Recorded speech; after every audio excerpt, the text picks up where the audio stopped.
The 13th Amendment bans slavery with the exception of folks who are incarcerated. Okay. The 13th Amendment is what empowers the longevity in the process of slavery.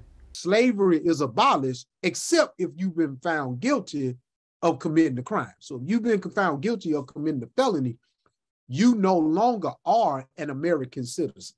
You are now a slave. And when you call the Department of Corrections, they will tell you in no uncertain terms, check your 13th Amendment.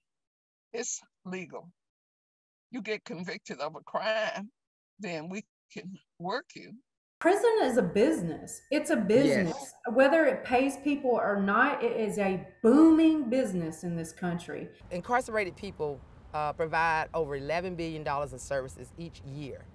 And that is from working in plants, that's making furniture, lingerie, working in call centers. And they're working as garbage collectors. They work as clerks in the courthouse. The city using laborers to clean the buildings. I see them at the fire department. Fighting forest fires. They're doing landscaping on the highways, a lot of water treatment plants. They clean up parks and recs. In the conditions with no heat, in the conditions in the summertime with no air. You know, I mean, the conditions were deplorable. And the more you look, the more you see. They don't know our Braille translation services happen, our license plates, masterses for our public parks and for our higher education. All the paper products, an enormous amount of things. People really are unaware. I see them walking around in the government center. Nobody supervising them. They got the striped suits on. They paint. They doing plumbing. They just, that's their job. Mm-hmm. Okay. But then when they get out, they can't come and wait for the city to get the same job. People are not going to the factories because they got a new factory called a prison. Prison slave labor runs Columbus. They had to lay off a whole bunch of workers in order to replace them with prison slave labor. Certainly, folks are being employed unpaid to do jobs that other folks could be paid to do, right? Yes. And there are a lot of those jobs. Mm-hmm. There'll be more jobs available on the outside for people that's not incarcerated, because if you got 100 people working from inside a prison, outside, that's 100 jobs that people that's free can have. Cannot get that job. Yeah. When you go and apply for that job, they say we're not hiring. Why would they pay you $30 an hour when they can get somebody to do it for free? People don't understand. People say, oh, I support incarcerated people's labor, but what they're not understanding is that contributes to unemployment on the outside. Right. Myself, I've been in prison before. I was in the federal prison in Estelle, South Carolina, and I only made like $12 a month, but we built forklifts for the military.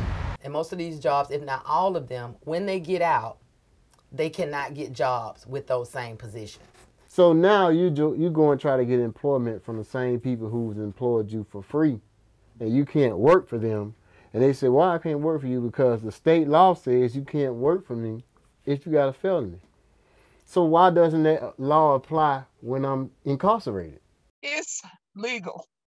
This is Mayor Teresa Tomlinson. She said it's legal. And I said, just because it's legal, it doesn't make it right. If people are working, they deserve to be compensated. Mm-hmm. And where you are living, whether by choice or by law, doesn't affect the fact that you are doing labor that deserves compensation. Yes. Are you aware that there are some folks who have actually refused to work and get punished? They get their phone calls and visitation taken from them, or get thrown in solitary when they refuse to work. That's what I was about to say. In the feds, if you don't work, you go to the hole. It's called a shoe. So therefore, it's not optional. It's not volunteering. No, it's mandatory. So when you're made to work for free, that is slavery. Why is it so sensitive when we hear terms like slavery and don't correlate that with incarcerated people? The first part comes with us not actually engaging in addressing what this country has done historically and currently, and so people are defensive. Yeah. The second part is I think people really don't know. People really have no idea how much labor is done in the state of Georgia through our correction systems. They knew that you couldn't continue to call people slaves. They said, but people will accept if you call them a criminal. Basically, it's convict leasing, Right. which is an old thing where they Right. basically say, hey, we talked to a construction worker. The construction worker going to give us $10,000 a month Right. if we send them 5 convicts. Right. They're going to pay us $10,000. We're going to Right. make the 5 convicts Right. go over there to work. The convicts ain't going to get paid, but Right. we just got paid $10,000. Right. You utilize them for years while you're in the institution. Again, you're good enough to utilize them while you're in institution. Those skills are great to assist while you're there. Do those Make them things, money. make money, push out the numbers you need so that the state looks great. Go out and give them the diplomas, assist them all. But then when you get home, you can't get employed. Many of these towns, these townships, these little small Hickville locations would not have booming economies if Black bodies were not taken from the inner city and the bond money being moved from the inner city to these little small hick towns and building the prison and building a new high school and building a new housing and building the shopping plaza and building the economy.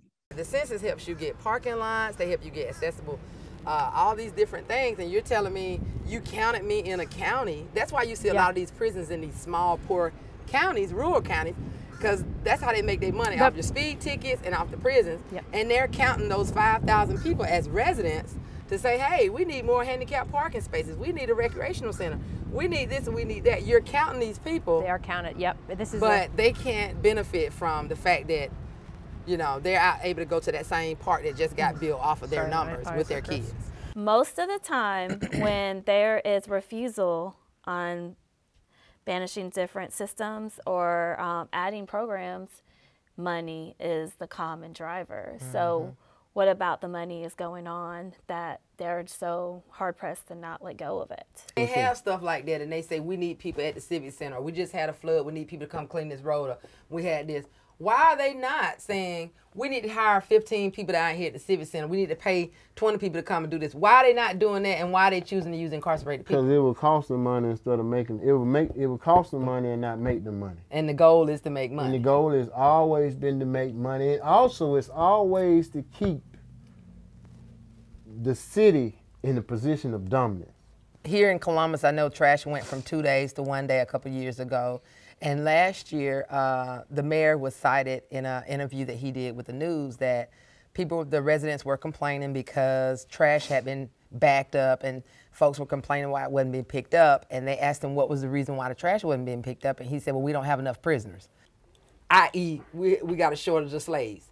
And so I immediately felt like when you say we have a shortage of slaves, the result is we got to figure out what we have to do to get more slaves, to get out here to dump more of our trash. When I went to the license plate making factory, what I was told was that folks who were chosen to work this job were chosen because they would be there for a long time. Now, if it's a training job, if it's intended for you to be able to transition to another job, then wouldn't you want folks for whom that transition is going to happen? Wouldn't you want as many folks to be helped as you could? They should be able to just transition right on into that job, because obviously it's a job because they had them doing it. So why couldn't, if I'm doing it right now and I'm getting out in 6 months, why can't I just transition and that's my job when I get out? It's making too much money for it to make sense right now. And the criminal legal system itself is based on a monetary thing. You know, the IRS, Waleisah, even has something on their website that makes a notation that just because a person is incarcerated does not exempt them from paying federal taxes, federal income taxes, if they qualify to pay them. And the Department of Education has a notice on their site that lets people know that they don't get an automatic deferment just because they're incarcerated and not making money from paying those student loan payments. So I want people to be full well aware that we have federal regulations that make sure we're still paying on things that we owe on, even while we're in carceral systems, slavery systems in the state that don't allow us to make money. If you took away what the I hate this word, but what the inmates do inside of facilities, that would open up so many doors for so many community members who are without jobs. Once you become a ward or of the state or the feds, there's no way for you to get reintroduced into society as a regular American citizen. They can work you for free because you don't have the rights to defend yourself. You don't. That's why when you get out, you gotta get your right to vote back after a certain time. You gotta get your right to bear arms after a certain time, and that's if Georgia decides to give them to you. They don't come back automatically. Voting rights, right? So some people say, oh, restoration of rights, but there's another step there, right? Why are you losing your rights at all? The people who have lost everything because of incarceration are the people who are the most willing and able to commit to jobs when they come out. Those people can be committing to those jobs when they're inside. The method doesn't match what's actually happening, right? If it were training, we should see the program focused on transition, but that's not what we're seeing. This society had basically created mental health problems in our community. The degree to which we criminalize and incarcerate folks, it really fuels the cycle of poverty in our state. You know, it really, really does. We are taking resources from people and putting them into a system that only makes things worse for those people and then everybody that those people, you know, is associated with. We got to go deep into the DNA of this whole system because we cannot fix this system. We're to create our own system, and system still sharpens steel, system sharpens systems. So as we build our own system, that's going to be the primary thing. When they come out, they got to be a part of this system that we're creating. In order to end mass incarceration, we have to have an employment component. People being able to contribute to their communities and reap the rewards of that is how you build sustainable communities, period. How can you prevent crime if you do not give people the tools and resources to be able to better themselves and come back to a contributing member of society? And part of that resources is a job. We have to create a post-incarceration reentry system that actually guides them into a trade or a profession. To change the charter to allow someone with charges, that's part of it, to change the city ordinances and state laws to allow, you know, people with records to actually work for the government. I mean, they're already working. They're already working for the government. They so just ain't getting paid. Why not have different amendments made to keep them working? The more states we get who are willing to say out loud, we don't support slavery here, we are going to change it at the state level, the more push we get for the federal. Common sense says this is why our crime rates are high, this is why our homelessness is high, this is why our communities are the way they are, because we're not giving people what they need to succeed. And when people don't have a job, you're going to continue to have high crime. And to actually train somebody, to use somebody under the guise of saying it's for training, and then when they get out because they have a felony, they can't get a job. It's It's an excuse.